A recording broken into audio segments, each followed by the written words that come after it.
नमस्कार, मैं विनय कुमार गिरी अपने YouTube चैनल निर्मल से भक्ति में एक बार पुनः आप सभी का स्वागत करता हूं। मित्रों, आज हम लोग चर्चा करने वाले हैं भद्रमती नामक एक गरीब ब्राह्मण और भगवान वेंकटेश से जुड़ी एक कथा के संबंध में। तो जो लोग चैनल पर नए हैं, चैनल को सब्सक्राइब कर लें और बेल आइकन को प्रेस कर दें ताकि आगे आने वाले वीडियोज़ की नोटिफिकेशन आप लोगों को मिलती रहे। तो आइए सुनते हैं भद्रमती नामक गरीब ब्राह्मण की कथा।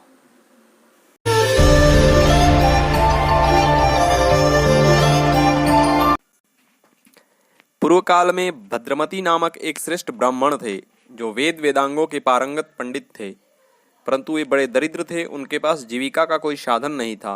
उनकी 6 स्त्रियां थीं, कृता, सिंधु, यशोवती, कामिनी, मालिनी और शोभा। ये उनके नाम थे।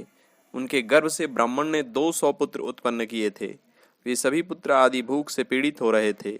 अपने प्यारे पुत्रों और प्रियतमा पत्नियों को भूख से व्याकुल देखकर दरिद्र भद्रमती विलाप करने लगा। हाय भाग्यहीन जन्म को धिक्कार है, धन और कीर्ति से रहित जीवन को धिक्कार है। उस जन्म को भी धिक्कार है जिसमें धनाभाव के कारण अतिथियों का सत्कार न हो पाता हो। उस समय उनकी कामिनी नाम वाली पत्नी ने कहा, प्राणनाथ, चिंता छोड़िए और मेरी बात सुनिए। स्वर्णमुखरी नदी के तट पर देवताओं के निवास करने योग्य परम पवित्र वेंकट पर्वत है। उसके शिखर पर सब पापों का नाश करने वाला पावन तीर्थ है। आप पत्नी और पुत्रों के साथ वहां चलकर पापनाशन तीर्थ में स्नान कीजिए।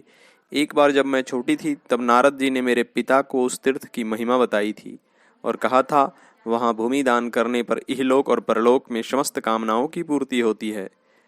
मेरे पिता ने वैसा ही किया और अत्यंत सौभाग्यशाली हुए और अंत में भगवान श्री विष्णु के परम धाम को गए। पत्नी की बात मानकर भद्रमती एक नगर में गए और एक ऐश्वर्यशाली ब्राह्मण सुघोष से 5 हाथ भूमि मांगी।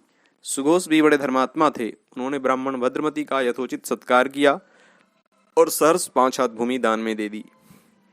तदनंतर भद्रमती अपने पुत्रों और स्त्रियों के साथ देवदानव बंदित वेंकटाचल पर गए। वहां स्वामी पुष्करणी के परम पवित्र जल में सपरिवार संकल्प पूर्वक स्नान किया। फिर भगवान श्वेतवाराह को प्रणाम कर भगवान श्रीनिवास के मंदिर में गए। भगवान श्रीनिवास का दर्शन कर सपरिवार पापनाशन तीर्थ में आए। फिर वहां विधिपूर्वक स्नान कर एक विष्णु भक्त ब्राह्मण को 5 हाथ भूमि दान कर दी जो सुघोष से ली थी। उस दान के प्रभाव से शंख, चक्र और गदा धारण करने वाले भगवान विष्णु उस तीर्थ पर प्रकट हुए। तब भद्रमती ने इस प्रकार प्रभु की स्तुति की, सबके कारण रूप आप भगवान को नमस्कार है। भक्तों के उद्धारक और दुष्टों के संहारक आप जगदीश्वर को बारंबार प्रणाम है। अविनाशी लक्ष्मीपति को नमस्कार है। शरणागत वत्सल प्रभु को नमस्कार है। उनकी स्तुति से संतुष्ट हो श्री विष्णु ने कहा, तात तुम्हारा कल्याण हो। तुम सपरिवार समस्त सुखों को भोग कर अंत में मोक्ष प्राप्त करोगे। ऐसा कह भगवान विष्णु वहीं अंतर्ध्यान हो गए।